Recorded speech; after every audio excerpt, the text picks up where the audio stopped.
All right. Hi, everybody.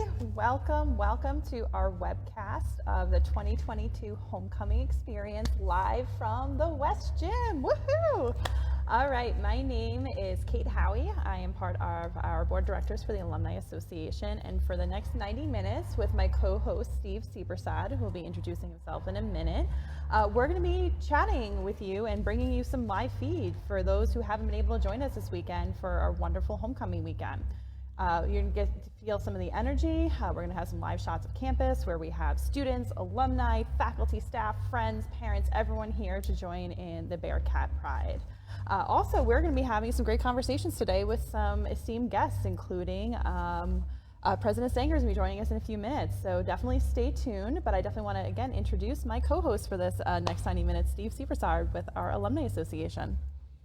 Kate, thank you so much for the very warm welcome. And as you said, my name is Steve Seepersaud. I'm part of the staff here at Binghamton University. I've been here since 2006.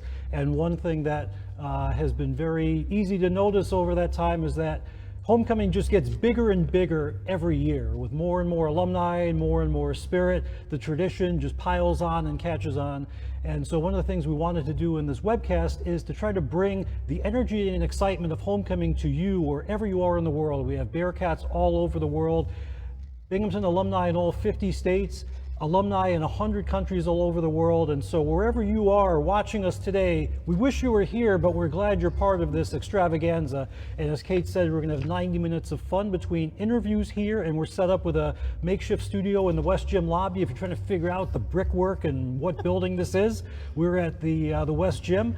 And we're very near the tailgate that is happening, which is the signature event, the biggest event of the homecoming weekend with, it feels like everybody that's here for homecoming is at the tailgate. And so we'll be mixing in some interviews, live shots with Owen Holland out at the tailgate, and showing some videos, slices of campus life, and great things that are going on here at the university. So at this point, let's take a look at the lineup of interviews that we'll have from here in what I call Studio A here in the West Gym. Maybe Studio B is better, B for Binghamton.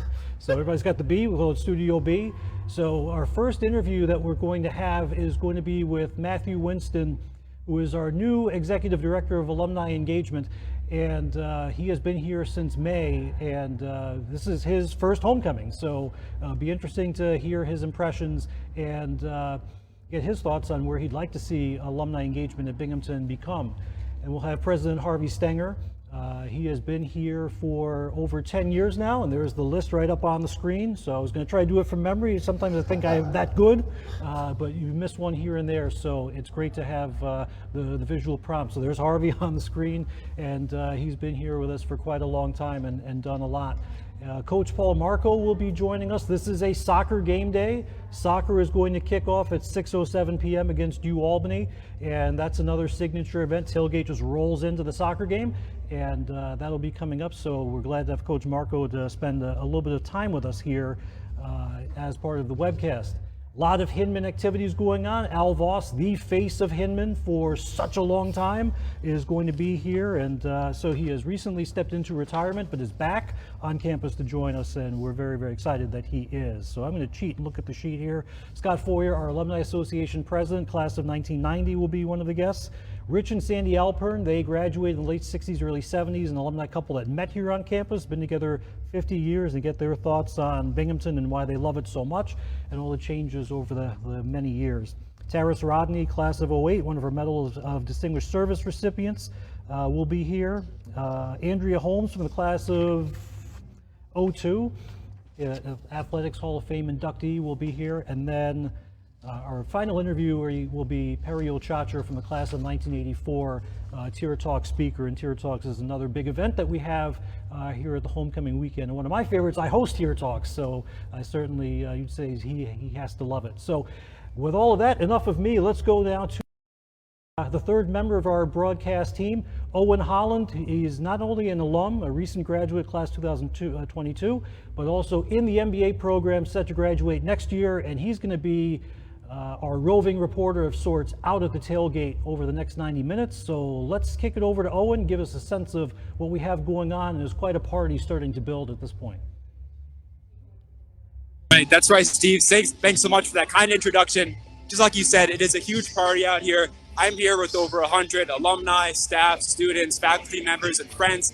This is the signature event of homecoming, which leads right into the soccer game at 6:07 p.m. I hope you caught that area code reference. And then, of course, the fireworks tonight over Hinman. There's a lot of Bing Pride out here, a lot of Pantone 342, as you can see. Me personally, I've gone on a little double Pantone here. I got the windbreaker, I got the t-shirt, perfect for the tailgate. Just to give you guys the lay of the land here. So we got a bunch of cool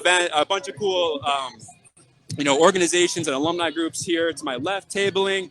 Over there on the stage, we've got Dr. Dana and the jam department. That's going to be our live music. We've got the check-in. We've got merch. It's going to be a lot of fun. Hope we can get caught up with some alumni, ask them some questions, maybe do a couple of Binghamton University fit checks, maybe meet some Binghamton celebs. So thanks so much for the introduction. And now back to you guys, Kate and Steve. Owen, thanks very much, and we look forward to catching up with you at various points throughout the show today. And you're going to talk about wearing the Pantone 342 merch, and in typical Binghamton style, we've got like all the layers, because you're going to need them on a day like today. The sun comes out and it's you get that little blip of warmness during the day, and then the sun goes down. You want all those layers by the time 6:07 for the soccer game, and yes, you get the area code reference. By the time the fireworks at 9, you probably bring out a blanket or two. So welcome to October in Binghamton. And so speaking of welcomes, we've been very pleased to welcome the gentleman to my right here, Matthew Winston. And he had come here from Virginia after working at Virginia Tech for many years, also has extensive experience in alumni engagement, both at Virginia Tech and the University of Georgia. And so we're very pleased to have you here. It's been 5 months. What do you think so far? Yeah, thanks, Steve. It's good to be here and good to be at Binghamton. Having a lot of fun, learning people, learning new places, and getting a sense of the tradition and the excitement that happens here at this great institution. So it's been a lot of fun watching homecoming kick off and take place. And yeah, it's my first homecoming here, but it's not my first rodeo ever. So making comparisons to some other things I've seen and gotten to experience, I like what I see here, and I think there's some great tradition that we're going to be able to continue to help our alums enjoy and expand and that kind of thing. So what has been the thing that you've been most excited about coming into this weekend? Because as Steve mentioned, you're fairly new to Binghamton, but not your first rodeo. So you've been involved in the planning, but you've also had some time to kind of see it come all to fruition. So what has been the most exciting part about this weekend so far for you? Okay, really, it's just seeing it all come together. Yeah. We've got a lot of really hardworking people across the campus who've been working on homecoming, and that's exciting to sort of see the sausage get made. But then, also, and I've already witnessed a lot of it, just seeing people come back who haven't been back, whether they haven't been back for 15, 20 years, or whether they just didn't come back for a couple of years because of everything that happened with the pandemic. People are coming back and they're sort of seeing a new Binghamton for the first time in a while, and seeing the amazement on their face of how the university has grown, but also seeing the joy and tear in their eyes when they get to see their fellow classmates and that kind of emotion and pride that just sort of wells up in them. It's pretty evident really quickly, and it's just really nice to see. It's the reason why we do all of this in the first place. So what is it that attracted you to Binghamton? And you probably could have had your choice of spots to go after so many years at Georgia and Virginia Tech, and saying, I want something a little bit different in life, and where do I want to go? And go to this, of all places, Binghamton, New York. And what was it that was the draw here about the area and the university? Well, that's a kind thing to say, that I could have my choice of places to go, and I did. And I chose to come here. And I chose to come here for probably the right reason. It's a really great place. It's a really great institution. I like that it's a relatively young institution as far as colleges and universities go across the country. And I've worked at a couple of older institutions, and so coming to a new one and seeing, okay, there's a real chance to help kind of continue and build and create tradition at a place like this, where it already has a strong base of alums who are committed to the institution. University making great strides. I love college towns. I've lived in college towns almost my entire life, so I'm used to that. I like the energy of a college town. So coming to a place like this was a pretty easy decision. And so, let's do it, right? I'm ready to be here. So it's been a lot of fun, and I'm glad we were able to make this transition. So glad to hear that. So, like you said, Binghamton, fairly young, although I think that since it has gotten started in 1946, it has grown tremendously. We started, there was mostly people just around this area, and now it has really grown beyond that. I'm actually one of the alumni that is not stayed in Binghamton. I'm where the other probably 30% are from. Hello, Long Island, for those of you who are watching us. But they're not just there. I'm actually seeing one of our other graduates over here who oversees our DC chapter. So as the head of our Alumni Association, the director of engagement, what is something that for anybody watching who couldn't join us, how can they stay involved? What should they be looking for from the Alumni Association to kind of keep that big pride going wherever they're living? That's a great question, and probably the most important question. The one thing we want all of our alums to do. Thank you so much, everybody, for joining us. First of all, I want to apologize. We had a little bit of technical difficulties, but I hope anybody joining can appreciate that. I would imagine over the past 3 years, there's been a lot of disruptions that have happened, so I hope that everyone has a high tolerance for that. But for those of you who missed it, we were speaking with our executive director of our Alumni Association, Matthew Winston. We will be sharing that a little bit later on in the programming because we have a lot of other exciting guests that are here. But I would just definitely like to, again, give a little round of applause to him and his team. A lot of that, both him and Steve being as part of his team. For those of you who are on campus or have friends who are here, a lot of these events were brought to him by his office. So we want to thank you for all the time and all of the continuous engagement that you'll bring to our alumni around the world for the next for your tenure here. So thank you. Thanks for being here. I'm looking forward to all the excitement. I'm getting ready to go out and keep enjoying homecoming. I don't want to miss out, but this is a lot of fun, and I'm looking forward to seeing how we continue to do this together. Fantastic. So speaking of going out there, I think that we actually have some other places on campus we want to be showing off as well. So I'm going to turn over to our behind-the-scenes guy, Chris, who's going to show you some other cool, exciting things that are happening around campus that we're not able to bring you today. Hey, what's up, everyone? I'm here at the brand new Binghamton University baseball complex. The team is practicing out behind us. I'm here with Mike from Athletics. He's going to show us some cool rooms and features.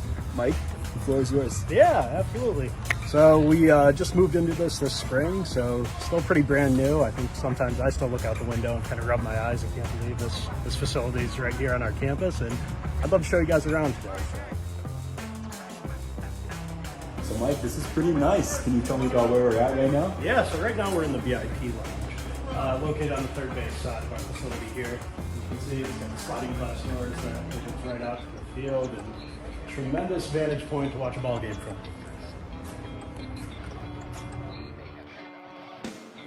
So now we're in the VIP lounge of the baseball facility. As you can see here, these are our press suites right here. So we've got the 4 different press suites. We'll run the radio broadcast, public address, video board. There's a space for local media or visiting media if they're traveling with the team as well.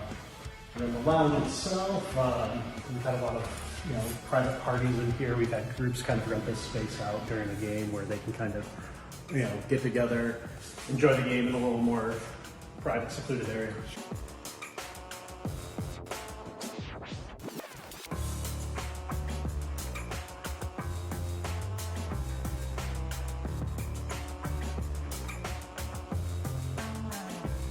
All right, so we got the Bearcat eyes on the wall, we got the Binghamton vanity. This has got to be where the team gets ready for the games, right, Mike? Absolutely, this is the team meeting right here. Really, they're looking for a space where all the coach and student athletes could sit and get together, and obviously can't really beat that view right there overlooking the field. Definitely not. It's quite the setup in this room. Yeah.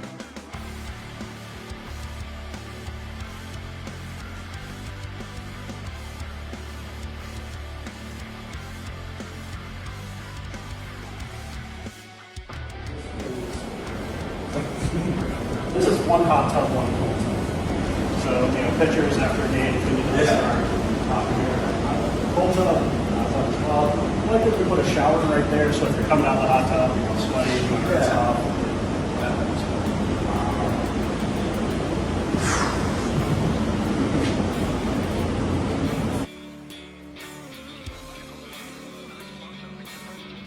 Well, Mike, thanks so much for your time. Oh my God, anytime, my pleasure. Beautiful facility, and I'll see you in the spring. Absolutely. Well, the team will start on the road in February, and home game training fall after that. And can't wait to try to defend that American East title. All right, I'll see you then. All right, thank you guys.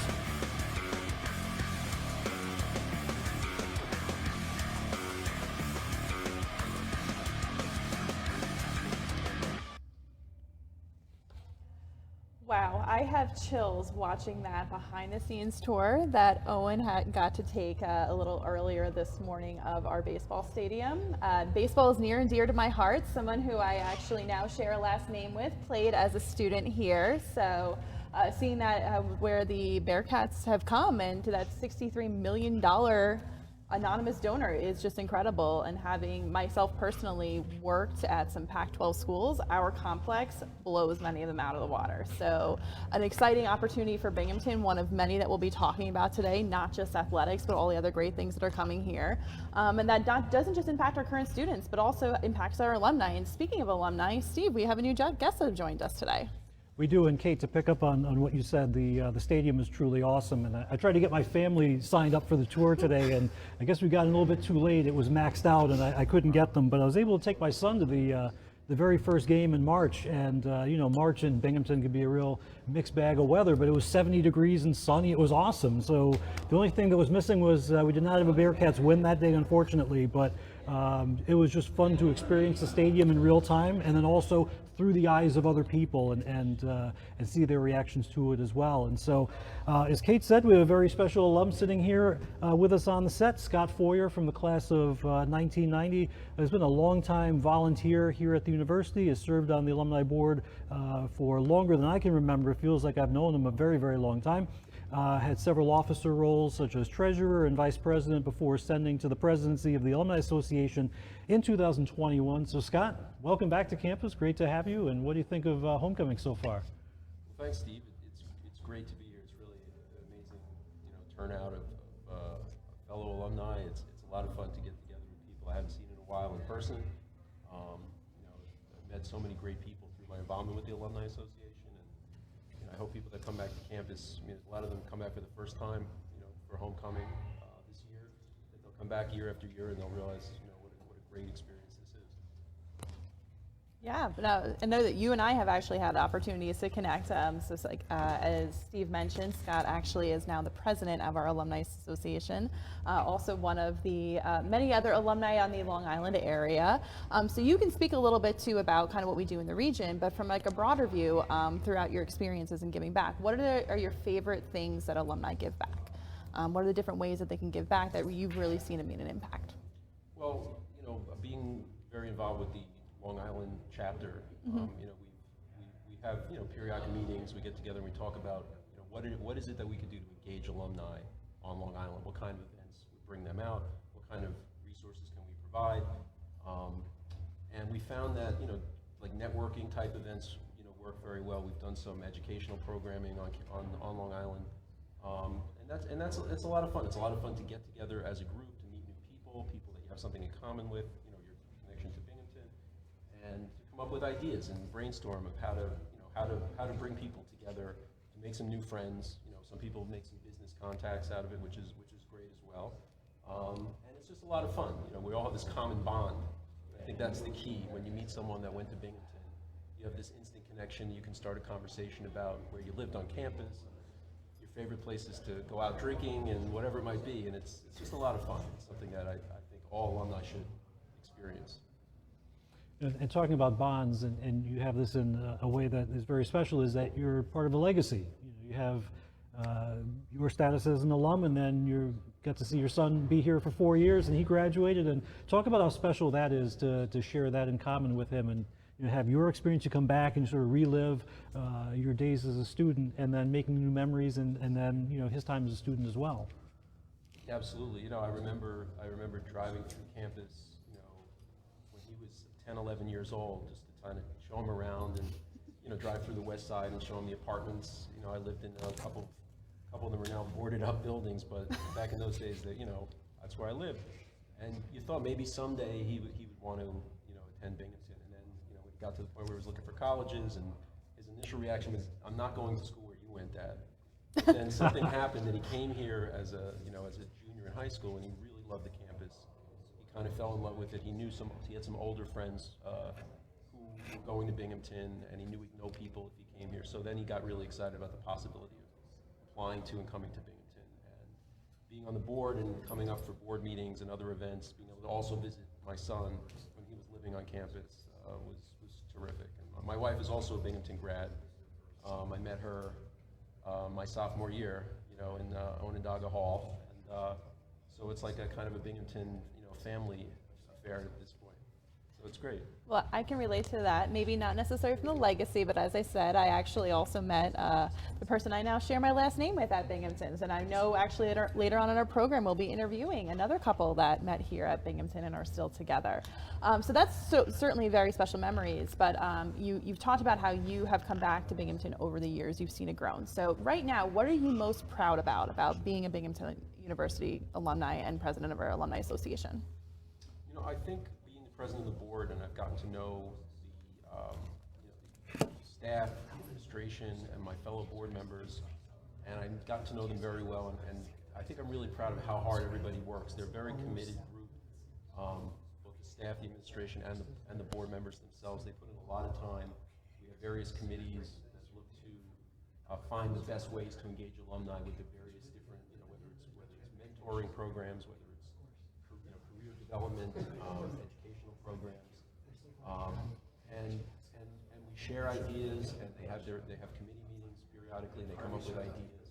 They work with the staff to implement the ideas, and it's, I'm just really proud of the effort that everybody puts into it, and it really pays off. And I think with our new executive director of alumni engagement, who has lots of great ideas, we're excited about where we go from here. I think we're looking to grow everything that we're doing, to do as much more as we can to engage alumni all over the country, and we actually have some chapters around the world, so all over the world.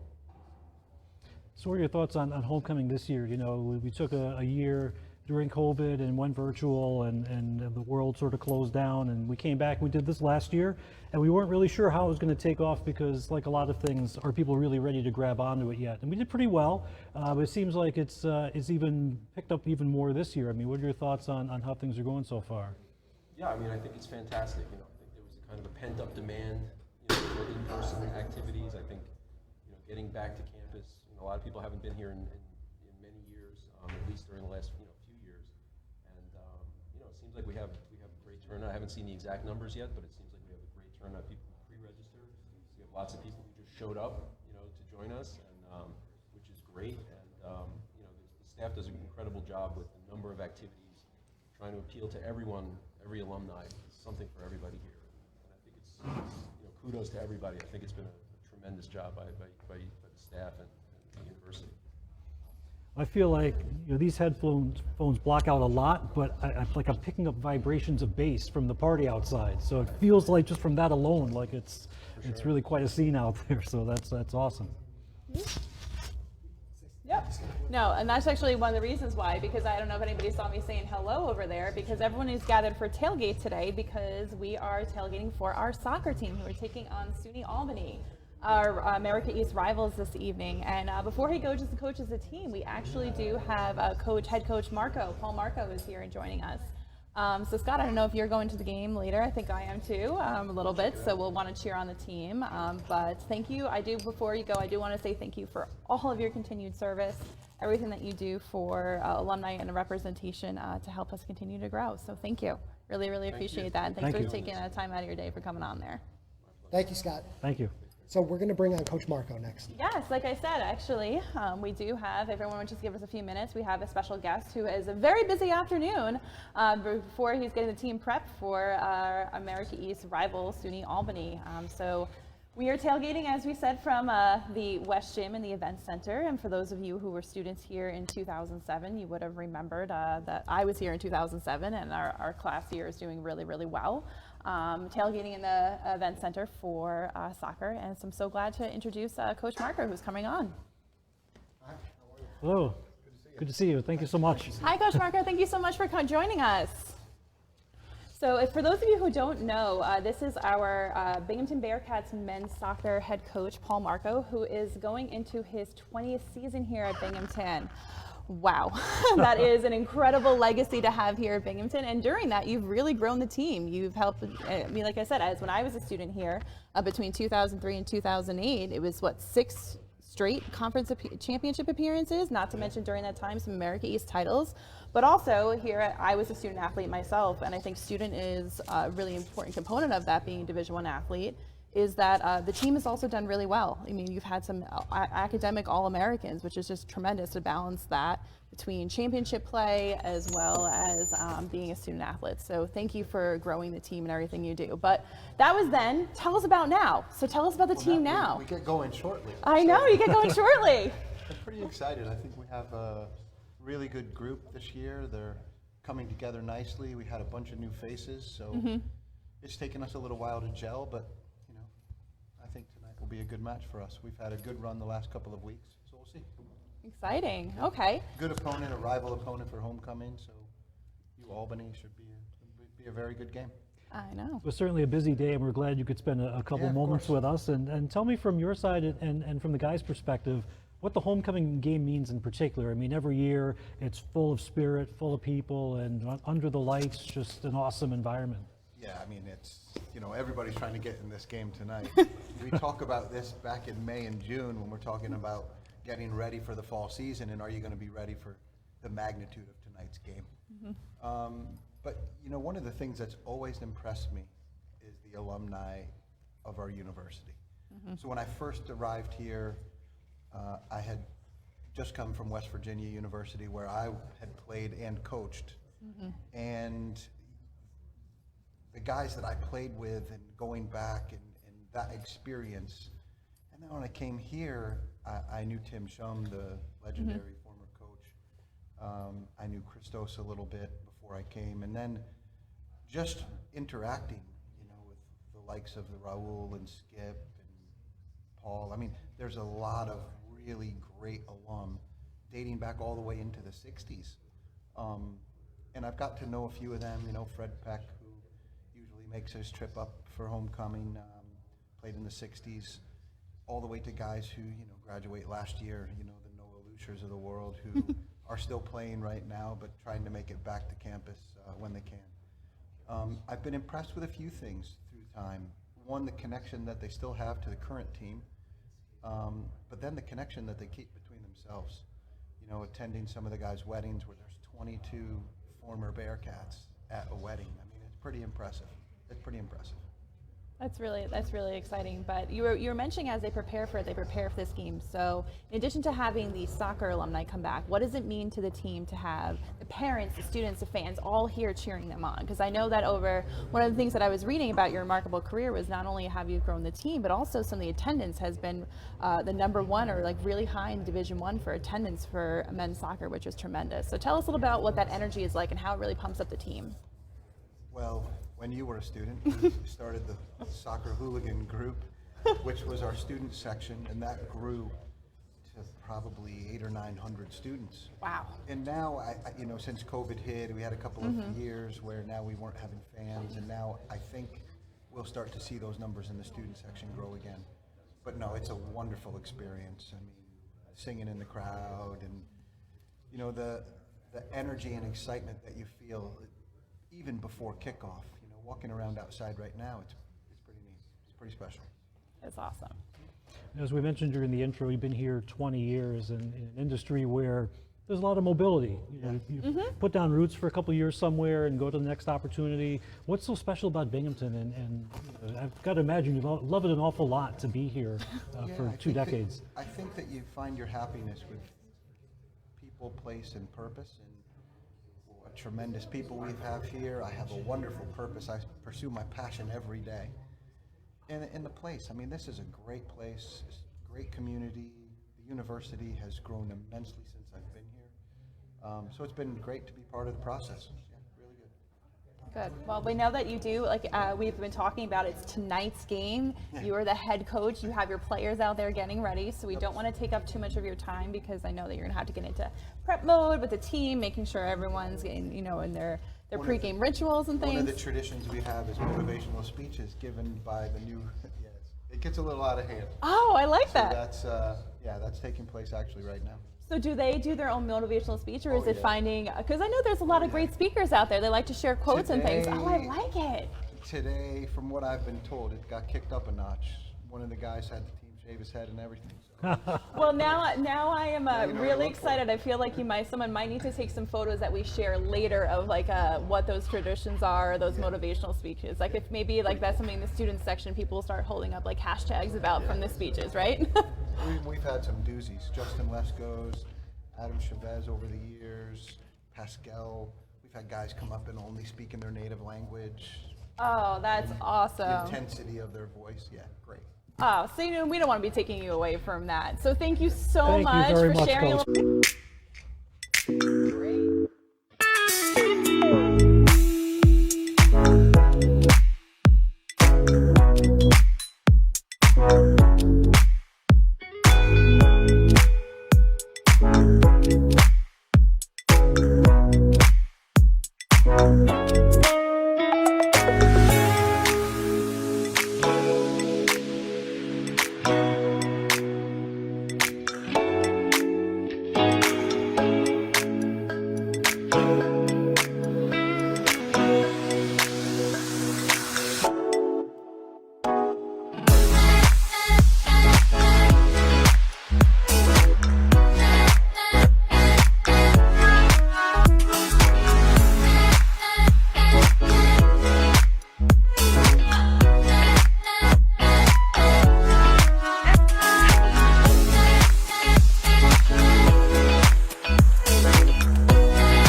Right, as Steve said, we are back here to talk a little bit more about Hinman College. It was an incredible teaser right there. For those of you who haven't been back in a while, the brand new dining hall looks a little bit different than the ones that I used to be eating at when I was here as a student. But another staple of Hinman College has been Professor Al Voss, who is joining us as well. Very exciting for me because it was a while ago, but I was actually in one of your Shakespeare classes. Oh. I know, so that was a highlight of my four-year undergraduate experience, but also because many of you who are joining us and watching this may have seen Professor Voss around campus. Maybe you lived in Hinman College, maybe you took one of his classes, or it was just truthfully just a friendly face. So though, as I understand it, as you told my class, that when you moved here in 1970, you had no idea where Binghamton was, and now you are just synonymous with Hinman College. You're wearing the most amazing sweatshirt to describe that, and throughout your tenure here, you've just really made an impact through the Faculty Senate, the winning Chancellor's Awards. So we're just so honored that you decided to come back this afternoon and talk with us for a little bit. Thank you. So welcome back. And you remember what I said in Shakespeare class. I mean, the did. personal things that I shared, it still stuck with Shakespeare was a lot about remembering I am a pentameter and a lot of different things in public speaking, so that has definitely stuck with me. So like I said, I know that you have educated, I want to say decades of students, but definitely made an impact on me. So it's a pleasure to be here chatting with you a little bit. Right, Steve? Definitely, and you and I have worked together quite a lot of homecomings, and so I started to get into this, and then it got clipped a little bit. Not a big deal, but tell us what's all going on at Hinman. Seems like quite a lot this year for homecoming. Well, one of the paradoxes of Hinman is that I've left, and Hinman has this sense of age, and I was there for so long. But now I come back, and you know what I'm talking about is all the things that are new in Hinman. Yeah. So instead of carrying myself back to all the old days of Hinman, I mean, Hinman, it's the dining hall, of course, but you know where I just come from. We dedicated, I guess we don't quite use the word right, dedicated, but in any case, we cut the ribbon for the Hinman Hill Amphitheater. And I don't know if you've seen it, either of you, Katie I or Steve, haven't. but you must go see it because it's the latest new thing in Hinman, and it's wonderful. And we had a gathering in the sunshine this afternoon, We cut the ribbon. I gave a little speech. And it was a great celebration of all that's exciting and new in Hinman.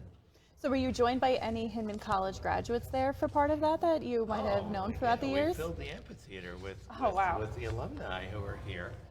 We sort of pitched it as 2 o'clock. We're going to cut the ribbon, and we had a wonderful audience, including my own grandkids. 3 of my grandkids were there, but it was a nice group of alumni. There's a group of us who donated to make this thing come to pass, and they were there, helped cutting the ribbon, and it was great fun. Fantastic. So in your time at Binghamton, you're talking a little bit about Hinman. That's clearly a source of pride, but in everything that you've seen throughout teaching, the academic career, mentoring students, what are you most proud of today that how far Binghamton has come? Like, what are the things that stand out to you that say, like, I'm so proud to have been part of this journey? I start with a little story. I'm a native Midwesterner, and I imagined from my Iowa vantage point that all of New York was New York City. And when it came time for me to look for a job in the University of Chicago, here was an opening at Binghamton. I had never heard of Binghamton. And the university itself was, just 25 years old. And so I asked my professors, Binghamton, should I consider getting a job at Binghamton? And they said something that's prophetic that has stayed with me ever since. And they said to me, Binghamton is an up-and-coming school. And I came in 1970, and it was a good school. President Bartle had a good reputation, people that already developed an excellent reputation. But it was just, what should we say, a prophecy, a forerunner of things that were to come.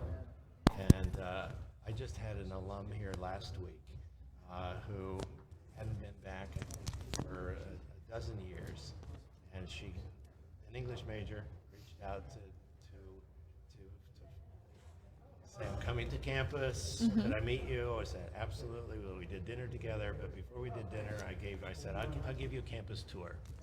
And the part that I remember most is that we drove up past the ITC, the Innovative Technology Campus, and we didn't even go in it. We just drove alongside it in the parking lot and back down, and she was just flabbergasted. This is Binghamton University. Stan Whittingham, laboratory, a Nobel Prize winner is there on the big sign, the size and the scale of that building, and she was just blown away. I took her to the marketplace, and again, almost incomprehensible what we have become since my early years. Yeah, incomprehensible. I think that is a very good word, and up and coming. Hopefully we'll be able to maybe say that we're definitely the premier public Ivy of New York, of the Northeast. I think we may be moving on a little bit from those up and coming into, we're here, we've made it. I think having some Nobel Prize winners, some big donations, I think that we probably say we've made it at this point. You said that very well. I agree. That's the flip side of my phrase, is we've made it. We've made it, and so your prolific professor was absolutely right that taking that shot, it was clearly worth it, and we've been so treasured to have you here teaching so many young minds and impacting all of that. What has been your favorite part about today? Because you have been, as Steve said, you've been all over. You've been all over today. Right. Well, saying what was the most favorite thing is like saying which child do I like the most. So I would have to say everything was perfect all day long. And it is that you go from one place to another. I've been here almost 11 years now. I know people who have been involved in the university, and they come back every year. And so when I walk through the tailgate or in the building, I see people that I haven't talked to in a year or 2 years or 3 years or 5 years. And I have so many things to catch up with them. So it's the individual conversations that I have with people that I think have been the most fun, because they're all here right now. They're all here right They're all accessible, and they're in person. And my goodness, remember we tried to do this homecoming remotely 3 years ago or 2 years ago. 2 years. Jeepers, wow.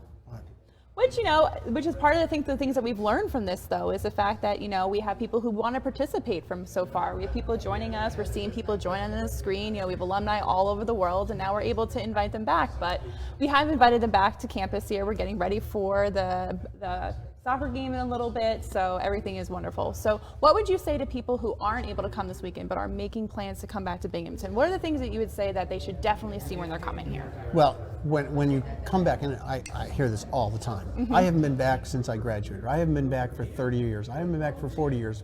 But oh my gosh, things have changed. Yeah. I think probably if they're going to come, they should make sure that they spend enough time here to see the changes. Just a quick drive through, you might not really appreciate what's happened. Call the admissions office and ask, when's the tour going to go off? And just pretend you have a kid that's interested in going to Binghamton, or just come and go on the tour, even if you're not a prospective student. Because the tour guides can really show you what's happened. They can talk about the building renovations. They can talk about the new programs, which you can't really see when you're walking around. But the things that we spent $500 million in construction and renovations over the last 10 years. So going up and seeing the Hinman Dining Hall, or looking at the new, which is not new anymore, but looking at East Campus housing, or the engineering building that's been renovated. We're working on a master plan for the Fine Arts Complex. And then you got to drive over to Johnson City and see what's happening there, or drive to downtown Binghamton and see what's happening there, because things have changed. And we all know that we're not an IBM town anymore. And that was the legacy that we had until the 80s, when IBM started to leave. And now we're a college town. We really are. In fact, Parade Magazine last year ranked us as one of the top 40 college towns in America. So that's pretty cool. I don't know how they did it, but it was Parade Magazine. You got to believe Parade Magazine, right? It wasn't even just all 50 states. It was even out of these places, it was Binghamton, which is incredible. Yes, just right. Absolutely incredible. Exactly, right. So I think also you do some dining downtown and wander around the streets down there, because a lot has changed as well down there.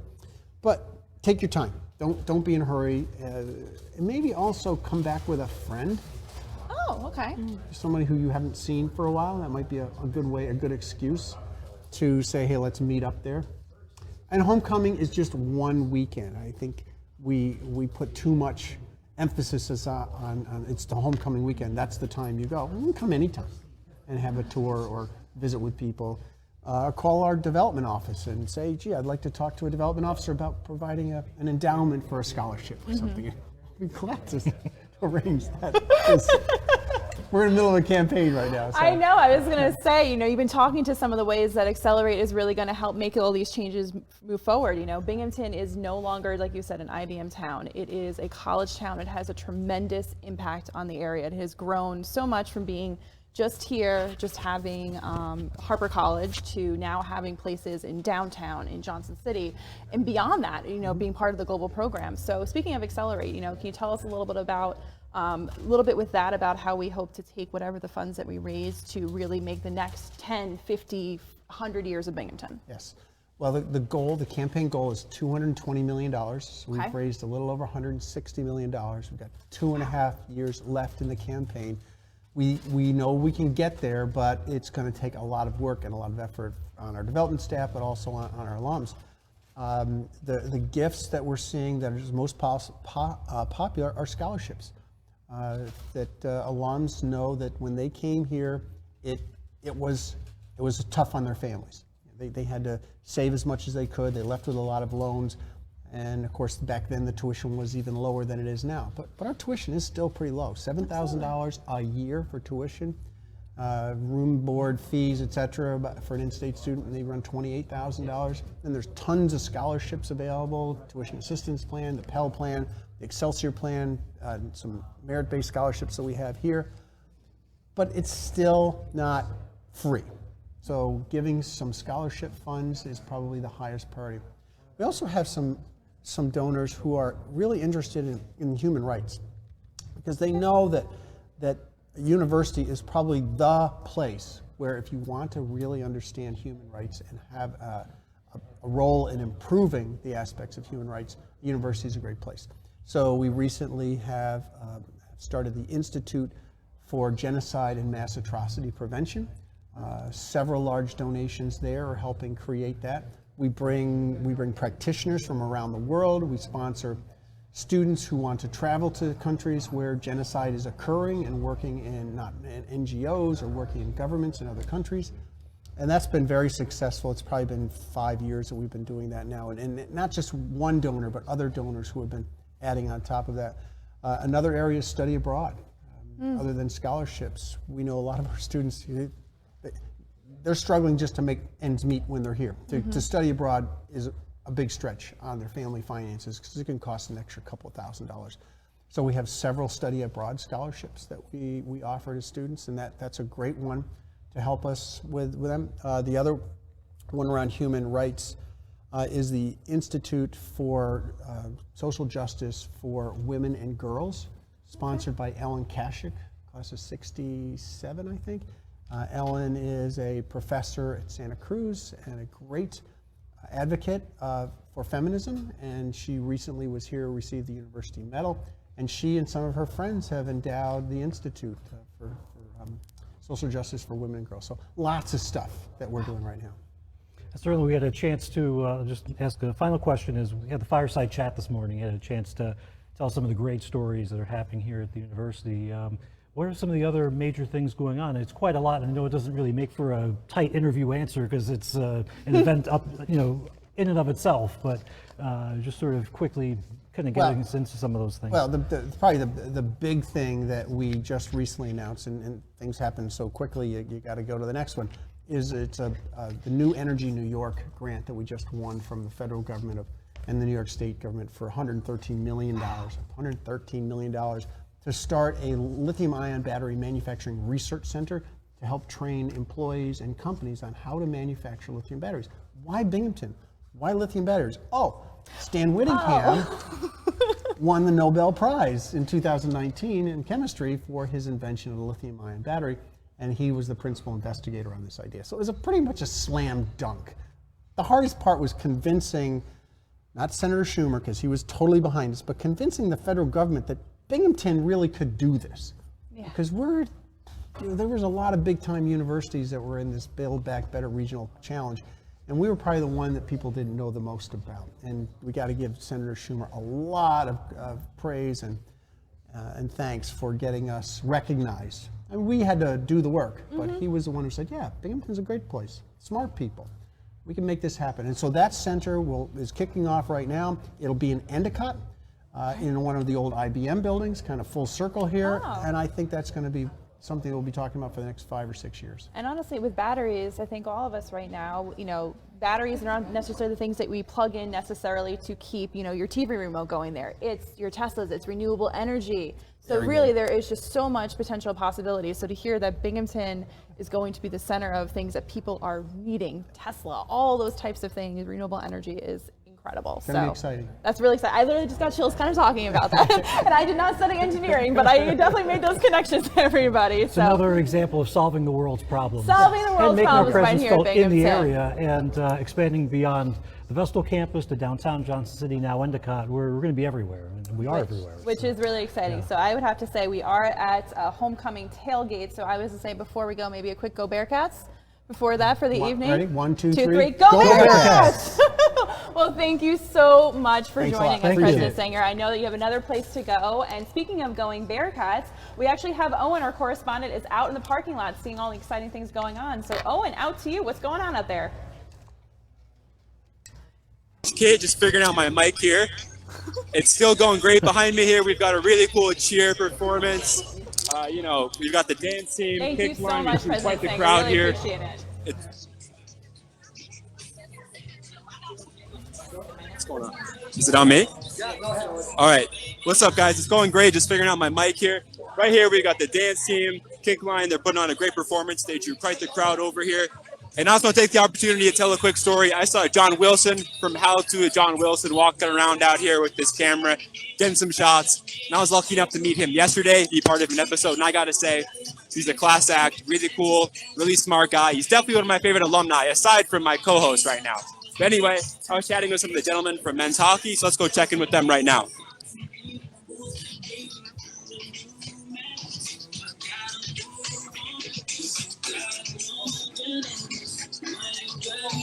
Just let them take a selfie first.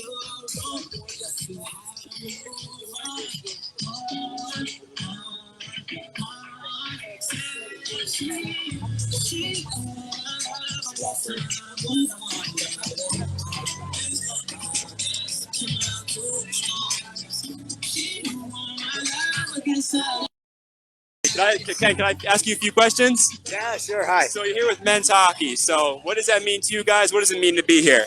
Yeah, this is fantastic. You know, we back in the spring, a bunch of us got together and we went to a Rangers playoff game. And we wanted to bring our coach, our founder, Bob Pompey, but he had some health issues and couldn't make it. So after that, we're sitting there and we're saying, okay, we can't bring Mohammed to the mountain. We're going to bring the mountain to Mohammed. I see. And we said, when can we do this? And we hit on homecoming, and we said, let's get as many guys as we can from our generation and reach out as far as and broadly as we can to everyone who came after us. So the men's ice hockey program started here with an intramural program in 1973, and our first intercollegiate games were the year later, 1974-75. A bunch of guys that were playing intramurals, we pulled out and we started playing a couple of programs, couple of teams. And from there, the next year we got into a league. And so we're coming up on almost 50 years of intercollegiate ice hockey at Binghamton. That's so cool. And you mind if I ask you what year you guys graduated? So I was 1976. So I was in the first real intercollegiate club hockey team. Yeah, absolutely. And then from there, this guy continued on. Yeah. This is Al Parker. I'm Ken Steiger, and I arrived in '74, so that was the first year that we had an intercollegiate schedule, and I graduated in '78, and then again in '81, I got my master's as well. So because it was a club program, I got to play all that time. Absolutely, that's so cool. And what we're really here for today with the tent is to try to reconnect with a lot of players that came after us, and we're going through a whole process to find all those players. Absolutely. Because we think hockey is going to be in the future of this. Yeah. There's going to be some real exciting news. I think actually President Stanger announced it this morning. There's going to be a D1 hockey program in Binghamton at Binghamton University within a couple of years. Right. So Thank you, guys. We're looking at that 74. If it happens in 2024, that's going to be the 50th anniversary of intercollegiate hockey. So we're hoping, it seems like kismet. It's all going to come together. That's great. Thank you guys for your time. And for my final question, where do you guys live on campus when you lived on campus? I lived in Dickinson community, and as we were walking around on Thursday, every dorm I looked at, I was showing my wife, we're walking around, every dorm I looked at, I said, yeah, I was in Whitney. No, it was O'Connor. No, it was Johnson. Yeah. So one of my teammates and floor mates at the time said, Ken, we were in Champlain. And I know where I lived. I was at Hughes Hall in Hinman. Okay, great. Good, guys, thank you so much for your time. It's a pleasure to connect with any alumni. Good luck today. All right, guys, back to you in the studio. Owen, thank you so much. Well, it really looks like that party is starting to heat up. I haven't been outside since probably 2:30 when I came into the studio to start to get ready for the show. And I can still pick up the vibrations of the sound. So music-wise, sound-wise, sounds like a great time, and great to see the ice hockey alumni and how much spirit they have back for a reunion here and having a wonderful time at homecoming from all accounts. So I'm pleased to introduce two very special guests, and I've known them about as long as I've been working at the university, which is going on 16 and a half years almost, if people could believe that. So Rich and Sandy Alpern are here. Rich graduated in 1969, Sandy graduated in 1970. They've been very, very involved with the university through various endeavors. Rich through Harbor Law Council. I remember when I joined the university staff, Sandy, you were on the Alumni Association board. Yeah. And you met here at Binghamton when it was Harbor and before all this huge and cool stuff that we have. So welcome back. It's great to see you both. Oh, it's great to see you Great to too, be here. Steve. Thank you. So what are your thoughts on being back here? I mean, I feel like you're at every event, whether it's on campus or in the New York City area, but what's it like to be back here for a homecoming, especially after having the interruption with COVID and not being able to do some of the things that we're used to doing? It's been wonderful. It's so great. We love coming back for homecoming. We try to come every year, and it's not just to see the alums, it's to see people like you, people who work for the university, who we know and have gotten friendly with all these years. And some, obviously some alums too. Rich has meetings with his Harper Law Council and the Dean's Advocacy Council. Right. And it's terrific. It's an air of excitement. We love seeing the new campus. We're so proud of our school. I was going to ask your thoughts on, every time you come back, there's something different. And to reflect on Harper College at the time that you were students and what that was like, and to contrast it with the Binghamton University of today, what is that like to see all the changes and things that are very cool, but at the same time feel like, okay, it's not exactly as it was when I was a student? It's amazing to see the changes. When we were here, there was probably about 2,000, maybe 2,500 students. Now there's something like 16,000 or 18,000. 18,000. Campus was much smaller, and the dorms were much more basic. But what we see now, when you walk around the campus, which is always a lot of fun, you see the students, and there's a sense of vitality. And then when you go various places, like we were in the library today, and see them all studying again, and more opportunity to study. But it's just great. And one factor also that impresses us so much is how beautiful the campus has become, all the landscaping. I mean, in addition to the buildings, I mean, there's so many buildings, obviously, but the landscaping is just tremendous. And it's a beautiful, happy appearing campus. Yeah, definitely. I got in a conversation with somebody about that the other day, that in the years I've been here, it's definitely taken on a warmer feel where there's a lot of landscaping, and it draws more on the natural beauty of the area. And I'd have to imagine, what a huge draw that is. Especially I grew up down in New York City. You come up here, this is so different, and that's one of the best things about it is just the setting of it. And so, take us back to the time when you were students. How did you meet? Because I don't know that I've ever heard this story, and I think it would be kind of fun to hear it. So we didn't know each other, but a friend of Rich's roommate knew someone who knew me and my roommate, and gave Rich the phone number of our room. And he called us, and I was the one who answered the phone, and the rest is basically history. We started dating, and we dated all through college. I was a freshman, he was a sophomore, and we got married the minute I graduated. In fact, a few minutes before I graduated. I was just telling somebody the date on my phone, my password for my phone is our anniversary. We got married in December, and I graduated in January. Wow. So we're still married all these years. So happily married. Yes. Happily, yes. We're still happily married. Thanks for the correction, honey.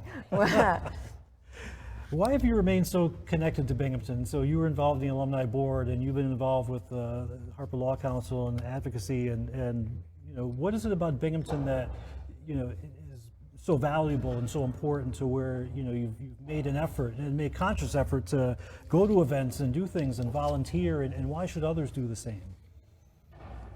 I would say it's in recognition of the wonderful education that we had when we were here, and the opportunity to give back in whatever way you can. And I'm talking about giving back to the students. That's always been very important to me. And to the extent, you can do things financially, that's fine, but the opportunity to give back to the students, to have meetings with students, to programs with students, and we have the best students, the best faculty, and the best administration. And I think it's a very important thing to do. We've maintained the connection. I think once Rich started the Law Council and was on the Advocacy Council, I think that the opportunities to learn more about what was going on at the university really pulled us in. It was just so exciting, the things that were happening here, and the students just seemed so focused and smart, and it was just, we wanted to support that, and we were happy to be able to. And we've really been thrilled to continue to be involved. Well, it's always great to hear the firsthand perspectives. And so as staff, we can say, be involved, and it only goes so far. And to hear from people who genuinely have that passion for the university, to stay connected for such a long time and to do things where it's just easy enough to get caught up in your own life and the many things going on and not have that lifeline back to Binghamton. And so we certainly appreciate it very much and hope that other people watching will feel inspired to do whatever it is that fits into your lifestyle wherever you are. You know, you can be on the other side of the world and still be involved with Binghamton. That's the beauty of it, especially with the technology that we have today. And I'm so glad we were able to catch up while you're here. It's great to see people again and to have the richness of these in-person experiences that we really missed so much when we had the interruption during COVID. Right. So well, thank you thrilled both. to be here. Thank you for asking us. Thank you.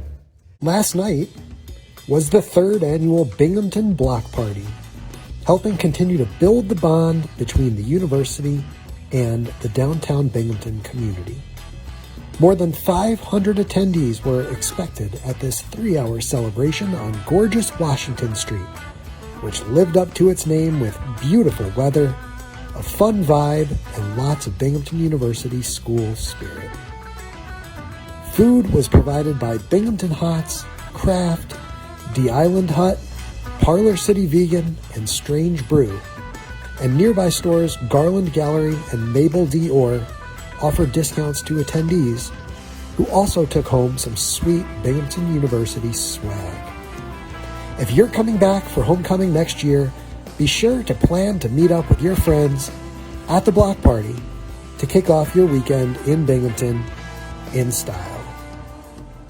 And thank you also for that great experience of the downtown at our Bearcats night in downtown, which is exciting. But That block party is awesome. It that gets block bigger party, every that's year what it too, is. yeah. Block party, because it really is a couple blocks. That's the word I was looking for. But Bearcat Evening or whatever you called it sounds great too. Yeah, I think block party sounds a lot more fun. But during that break, we actually were joined by another distinguished guest. Actually, we are here with Taris Rodney, class of 2008, who was awarded this afternoon our Medal of Distinguished Service. We'll explain a little bit more about that, but in her experience, right after graduating from Binghamton, she went on to Howard Law School, where during her time as she was getting ready to graduate, she said, and I don't want to steal a story, but actually during that time with the funds that she had available, said, what can I do with it? I want to give back to Binghamton, and I want to start a scholarship. So why don't you tell a little bit about that? Because I had chills when I was just talking to you, learning about that service that you decided to give back to Binghamton and still do. Thank you. My 3-0 year in law school, 2011, I had a couple of extra dollars, and I was just like, what can I do to give back to the university that gave so much to me? And I was a peer counselor for the Educational Opportunity Program, EOP, in 2007, and those students were graduating in 2011. So I was like, if I can make a scholarship, one of those students would be one of the recipients. And that's what I did, and the first recipient was one of those students. And since then, I've had 11 recipients.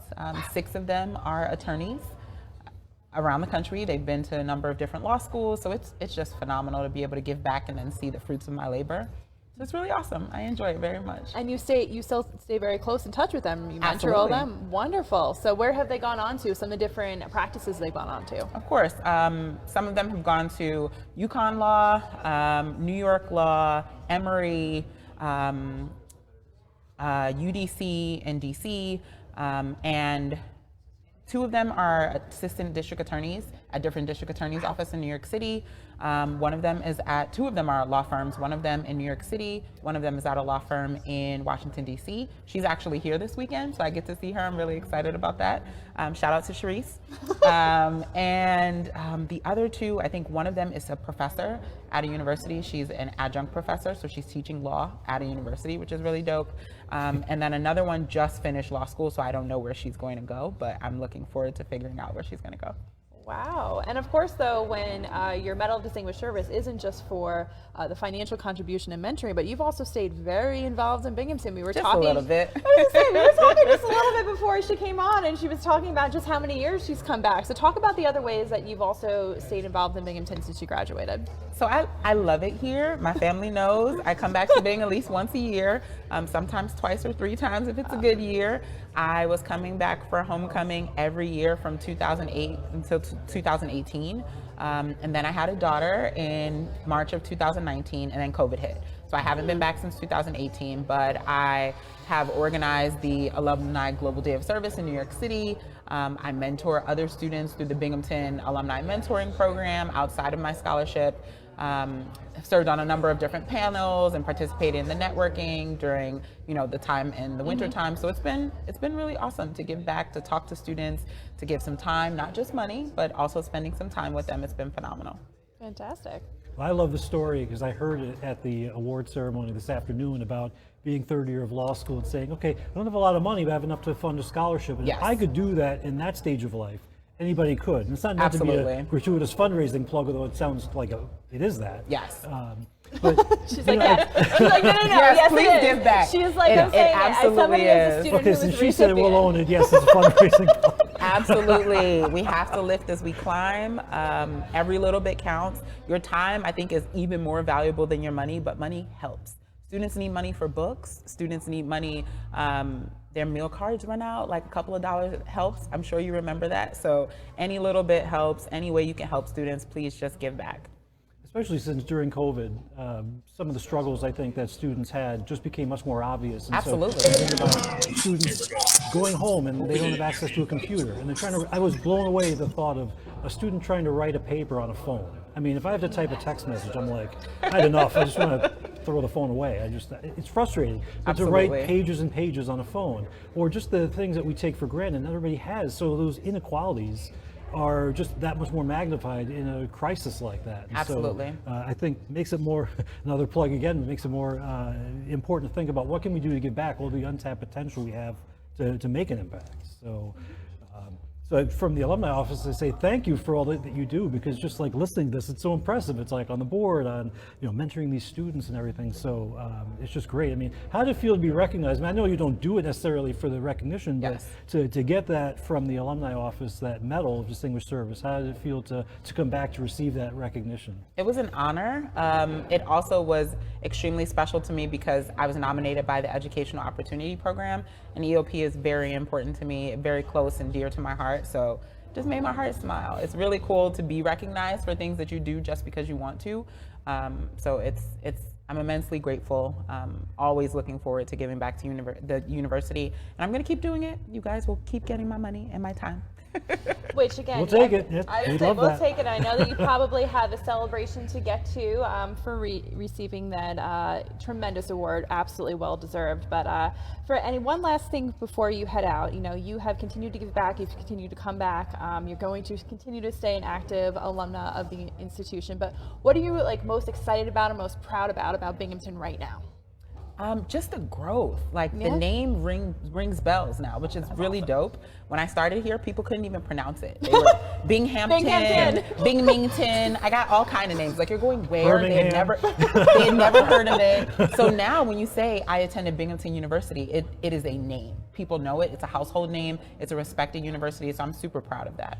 That's fantastic. Well, we're super proud of you. As I love to consider everyone I've been talking to today, I am a fellow alumna with, and it is just incredible company that I feel like my soul is being elevated with. So I love that. Thank you. I like teamwork makes the dream work. Teamwork Thank makes you. the dream work. I love that. Well, congratulations again. Thank you. And enjoy the rest of your celebrations this evening. Thank you. Thanks Go for coming by. Bearcats. Yeah, Go Bearcats. Bearcats. So we do have some other guests that are going to be joining us. Today was, in addition to homecoming, we also do many different award ceremonies. We have another graduate that will be coming on. But before we go ahead and do that, I think that we wanted to go ahead and play a video. We definitely have, like I said, this is not necessarily just about taking place in the event center and the West Gym today. There's a lot of things happening on campus. So I want to kind of tease a little bit about other things that are happening throughout this beautiful campus.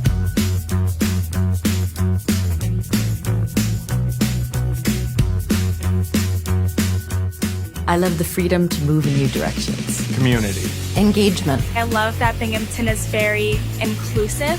Exceptional opportunity. How green it is.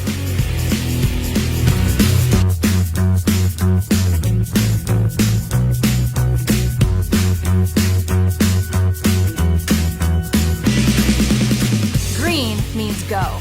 Green means go. Green means go. Green means go. Let's go, Binghamton. Green means go. We are moving at the speed of Binghamton.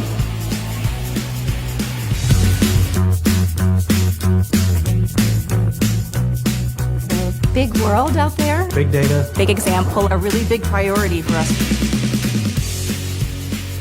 Really big decisions. Big show. Big change. Big school. Big impact on campus. They're big. They're interdisciplinary. A big deal, right? Campus gets bigger and bigger. All right, and we are back again in the West Gym, our nice little studio setup, Studio B for yes. Bearcats. And we have another distinguished alumna with us. I'm here with Andrea Holmes, class of 2012, who was inducted today to our Athletics Hall of Fame. Woohoo! Not too far away, a hop, skip, and a jump over in the Events Center. So tell us a little bit about your student athlete experience to kind of warm us up about why you then were inducted. Well, I came here from a small town in Mississippi. You know, I was recruited by Coach B. Johnson. Everybody known her as Coach B. You know, she kind of watched me play, and she was like, "Hey, I think you're really good. So, you know, you want to come visit Binghamton? It's far from home, but you know, I think it'll be a good fit for you." So I came and I had my official visit here. I met Coach Shaw and you know the coaching staff. Everybody was just so sweet and welcoming. They were like, "Hey, you don't have to worry about being so far from home. We got you." We got you? Yeah, and that's like, you know, as long as you're in green and white, you're a Bearcat for life, and, you know, we'll make sure you'll be okay. That's fantastic. So, you know, I just really appreciated my team, my coaching staff being here, having my back, and anytime I needed anything, I could just look over and have a friend, you know, that would be there to say, you know, "Hey, we got you." So we got you. And so that we got you feeling that those the green and the Pantone, what is it? The Pantone 342. 342. Sorry, I'm from Long Island. I wanted to say 347. It's a big road there, not Russell Parkway. 342. It's not 434. Yeah. Not 434. It should be. But I do want to talk a little bit about that because I think you hit on something. You came so far from home, but you came in as a student athlete. So, what was that like in your 4 years? Like, you know, balancing sports as well as athletics, because you did both well. Yes. You did both very well. Thank That's you. the reason why I inducted you into the Hall of Fame today. Thank you.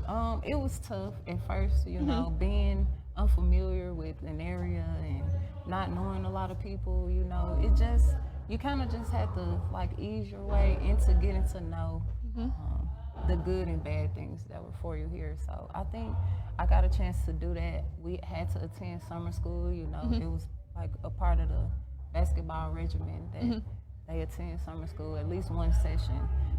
So I think, you know, just going through all of that and practice every day, 2 or 3 times a day, you know, having a meal plan you have to stick to, having certain courses and classes that you have to stick to, it really kind of taught me discipline and gave me a lot of self-confidence and knowing like, hey, I can do this. I actually can do this. So that's what I would encourage people to, you know, stick with whatever plans or goals that they have for themselves, because you never really know what the outcome will be. Like, I wasn't expected to be inducted into the Hall of Fame, but when I got the news, I was just elated. Like, I was like, wow, that's a major accomplishment. So. And who did you call? Did you call some teammates or your former coach or I'm sure your family? I'm sure the family. Well, the first person I called was, I believe, my grandmother. And she's back in Mississippi. I called her and I was like, "Grandma, guess what? I'm gonna be in the Hall of Fame." That's amazing. Yeah, and she was like, "Oh my goodness, Shreya," you know, she just assured me that I worked hard, you know, I put forth the effort, and that this was something that I really deserved. So, you know, I'm still overwhelmed with excitement and, you know, for being here. Which, speaking of excitement, it's been 10 years since you graduated, Yes. Inducted today, a lot of excitement, and I'm sure Grandma and many others are very proud of you. But what is, you know, when you look back on the time that you were here, what is your favorite memory of being on the court? Like, what is the one that stands out to you, with the team?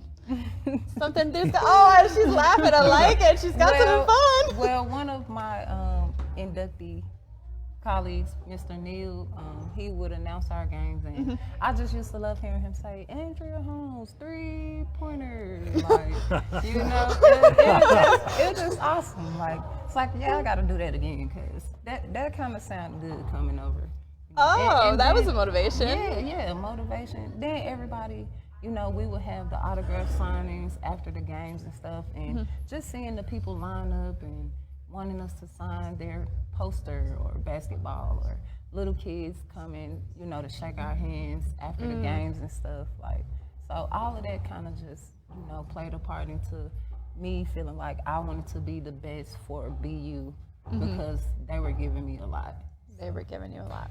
So what are your thoughts on being back? It's 10 years since you graduated, and to see the evolution of the campus itself and the program and the spirit, and thinking back to when you were a student, the homecoming tailgate was barely a thing, and we had started it just around that time, and people didn't really get it, and now it's taken on a life of its own. What's it like to be back and just see the differences and the growth and everything? Yeah, it's amazing. I mean, the growth that the campus has come to, I haven't gotten a chance to see everything, but like the sports complex and the fields, the event center with, you know, the improvements that it has made, even the Hall of Fame wall over there, I believe, you know, it just shows the type of support and commitment that the fans, the administrators, the students, you know, professors have when it comes to being a part of the good green team.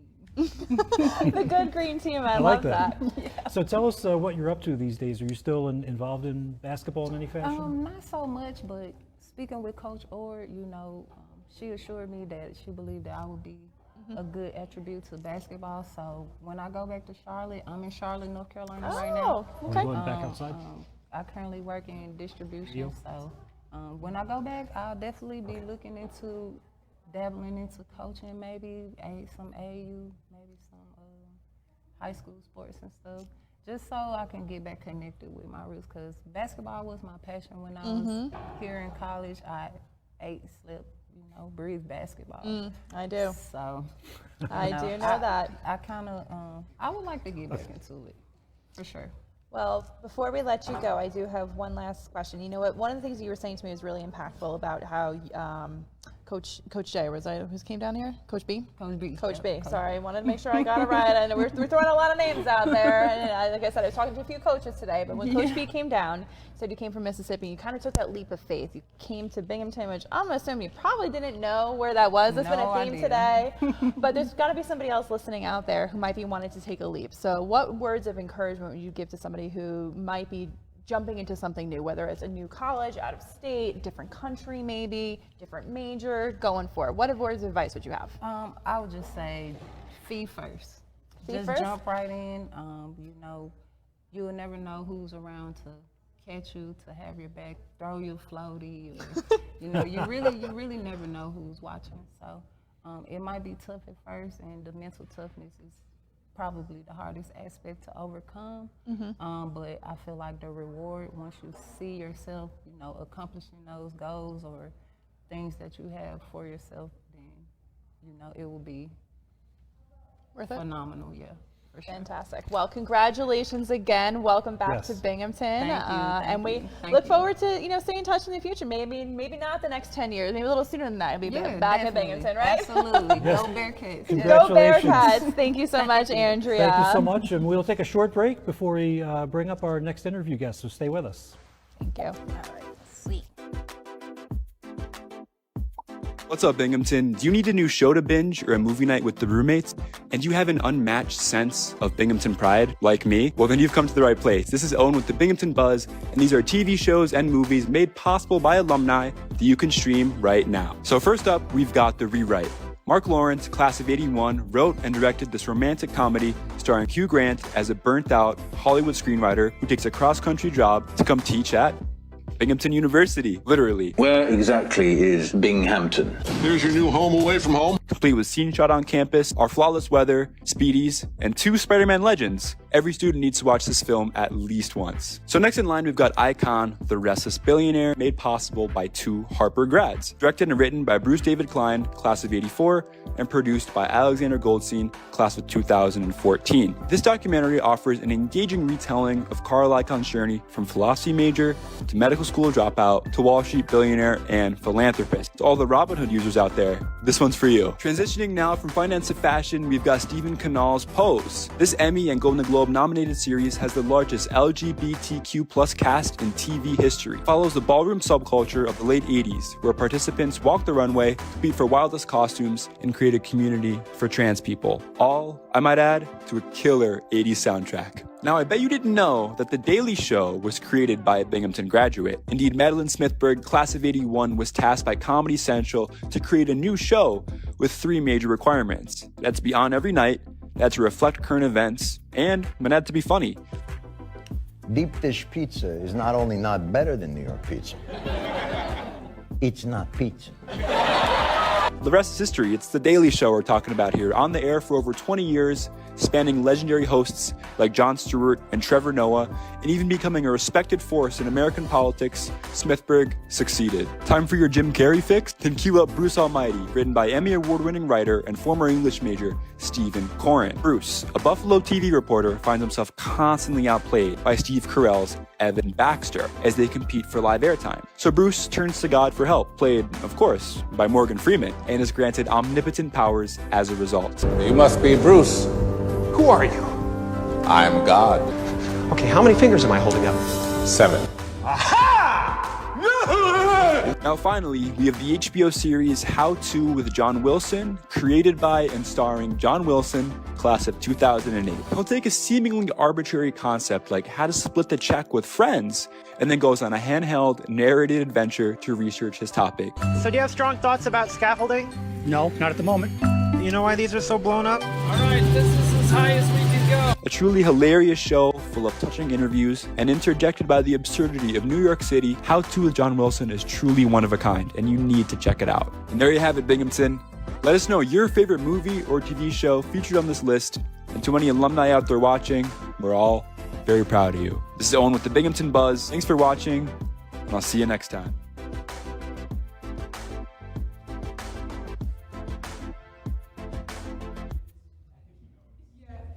And we're back, and we're so thrilled to have you with us. And the Alumni Association is very proud of the Tier Talk Speaker Series that launched here at Homecoming back in 2014.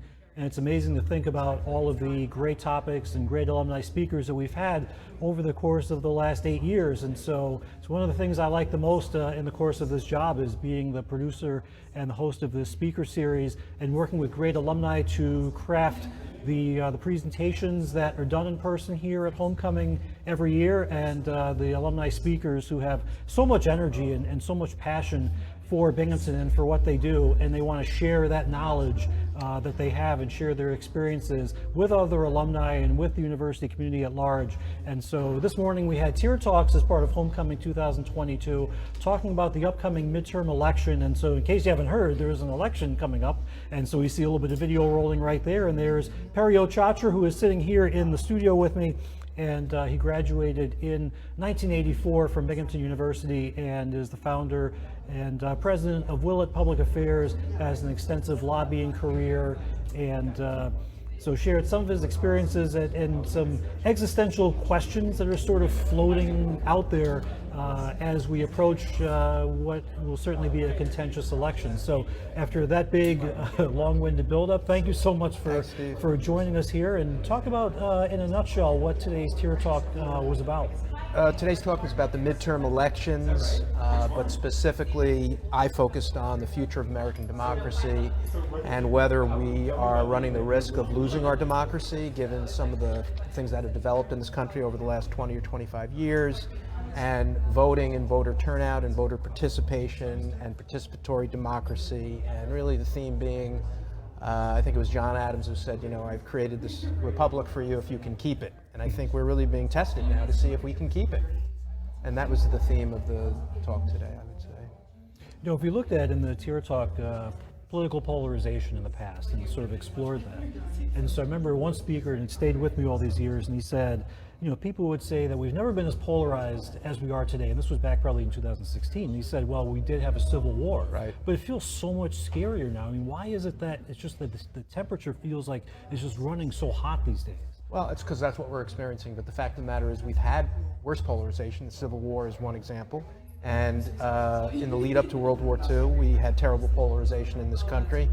And there was active talk at that time of there being some sort of a labor-led revolution in the country, so there was a tremendous amount of civil strife there. We're noticing this because these are the times we're living in. These are difficult times, but it's not the only difficult times that we've had in this country, and I think those are two other examples. We came through those, and I'd like to be optimistic and think we can come through these difficult times as well.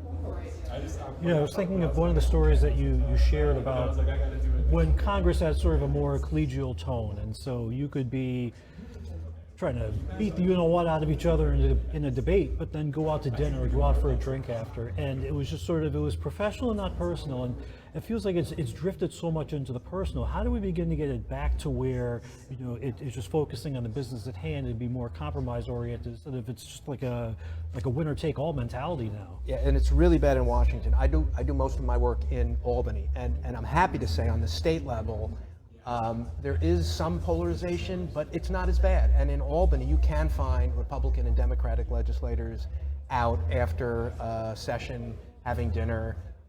It's not quite as bad on the state level. It is awful on the federal level, and I know this from people that I speak to, staffers, legislators, who say the congeniality has completely been lost. You're ostracized if you go out and socialize with a member from the opposite party.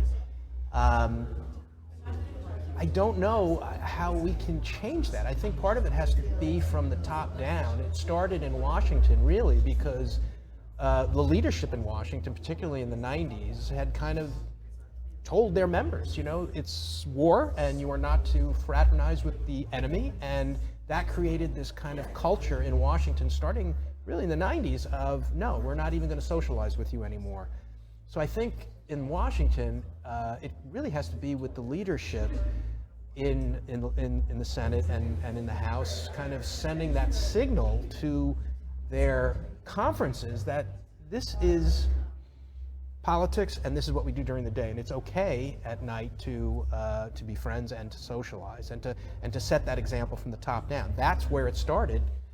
In the opposite direction, it was the top down, basically conference leadership saying, you don't hang out with these people anymore. So I think that's probably where it could start. So tell us about the work that you do, because it's, I think for some, a little bit mysterious to say you're a lobbyist. What is that exactly? So tell us about the work that you do and some of the organizations you work with. I'm a lobbyist. I have my own firm. It's limited to state and local lobbying in New York. I don't do anything on the federal level.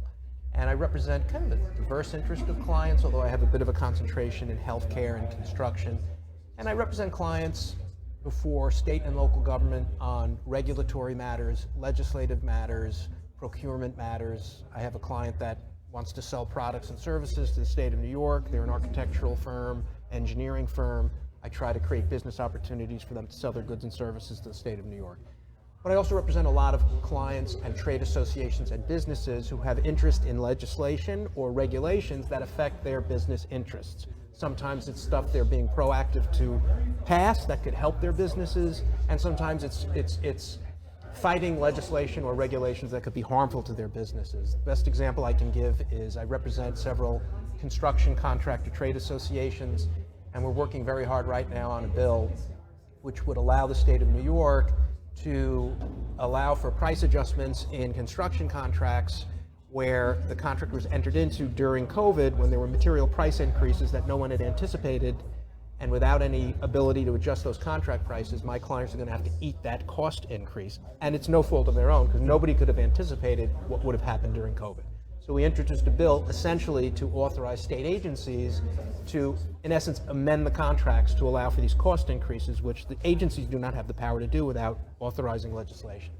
So that's an example of legislation that I work on that directly benefits a client that is doing business with the state of New York. These are construction contractors working on public works contracts, schools, hospitals, roads, bridges, who now have been locked into these contracts at a certain price, but their cost of providing those services and the goods has increased astronomically because of supply chain issues. So that's a kind of example of the legislation that I'll work on for my clients, really to improve their business climate, and conversely oppose legislation, extra regulations on business that make it difficult for my clients to do business in New York. So what are your thoughts and impressions about being back on campus? And so you said it had been a while, and so when we first reached out, I think you joked at the Tier Talk that when we reached out to ask if you might be interested in speaking at the event, you thought maybe we were calling about a past due bill or something like that. You found something in my dorm. We found something in the dorm. Like, Harry, can you come and claim your lost object? Yes, I thought maybe I lost something in my dorm and you claimed it after all these years. I've said there are any number of places you could plunk me down on this campus right now and ask me where I am. I would not know because so much of it has been rebuilt. But really, for the better, the campus is much prettier, much more user-friendly. There's much more of an aesthetic now than when I was here. When I was here, it was a bit more utilitarian, and I think over the years that the university's done a really fantastic job, not only increasing the size, I mean, it's double the size of when I was here, but making it a more friendly place. The architecture is just more, it's just more warm and inviting. And there's a vitality to the place now that wasn't there when I was there. There just seems to be more stuff promoting the accomplishments of the university, and it just seems a friendlier place. When I was here, it was, like I said, it was just a little bit more stark and utilitarian and functional. There's a bit more, I see more glass now and rounded edges and less brick and angular edges. So it's really quite beautiful. They've done a great job in beautifying the campus.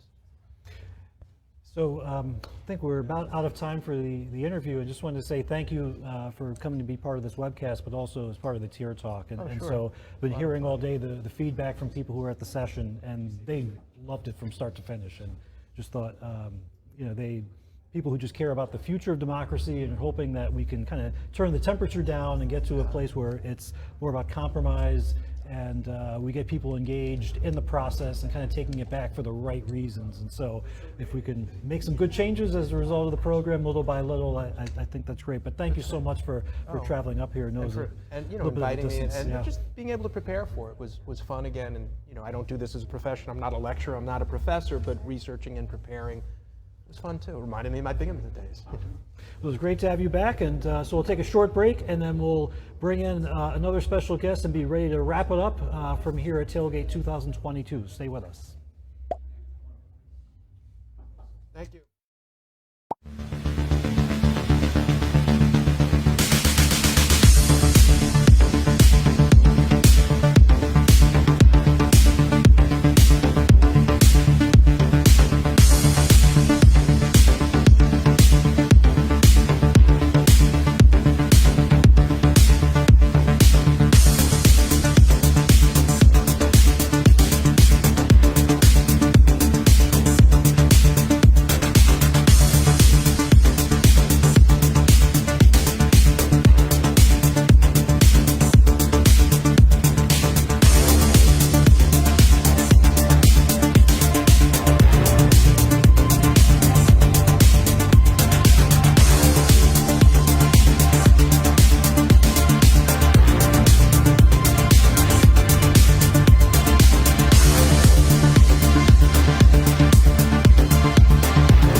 Welcome back, and what a day this has been.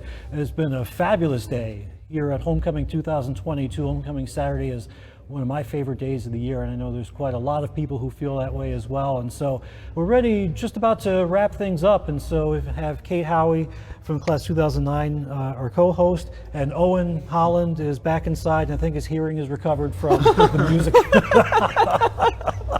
But you got to talk to some really fantastic Bearcat fans out there while you were doing all of the interviews. Yeah, definitely. I mean, the hockey guys, class acts, they were super cool. I'm so happy to see that they still have Binghamton pride. I mentioned I saw John Wilson out there. I saw Harvey. I even saw a dog that was dressed up in a little Binghamton sweater. Aww. So a lot of fun out there. It's getting a little bit chilly, but you know, that's October in Binghamton for you. That is October in Binghamton. Anybody who is coming up or coming in, maybe from the downstate areas, myself included, got to get all of our leaf peeping in this weekend, which is just a reminder to myself to come back more. You know, as I mentioned, myself and Scott Foyer, who is our Alumni Association president, we're from the downstate area. Many of us who are not here today might also be from that area.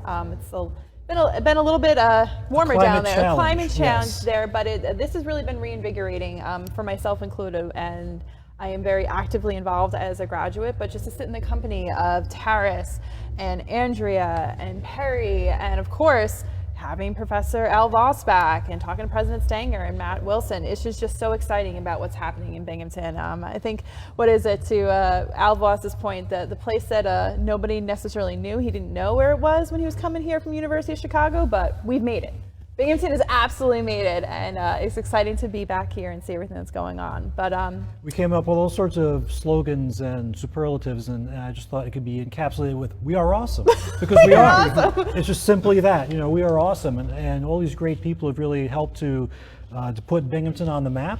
And maybe it didn't need that anyway, but it's certainly on the map. Mm-hmm. And it's just so energizing, and to work here is such a blessing, and to be here every day and be around the energy. And then you have super events like this where, you know, alumni like you come back, and we engage students who are the future alumni, and it's just tremendous. And I'm going to go outside and see my family soon, and my kid is here, and maybe in 5 years he's a student. He could be the future, so who knows? Wow. And so the past, present, and future, I think, of homecoming is one of the best parts of it. And I think it's very fitting at this time to recognize one very special Binghamton alum and he was a Tier Talk speaker last year. Chris Strub from the class 2007 has been our guy behind the scenes, and he approached us a couple of months ago and said, what about homecoming live webcast? I'm like, you know, we've never done that, but this might be the year to do it for the first time. Let's dive in and see how it goes. And there's only one way to try, and as Andrea said, it's feet first. And you come here from Mississippi to Binghamton of all places. Go feet first. And so let's go feet first into the webcast. And Chris, thank you so much, and just would love to hear your thoughts on being back here and being part of this program. And I think this has been really a heck of a fun time. Steve, I just want to say thank you for kind of trusting in me and letting us put all this together. Kate and Owen, you guys have been absolutely wonderful today also. It's been a pleasure to work with you guys.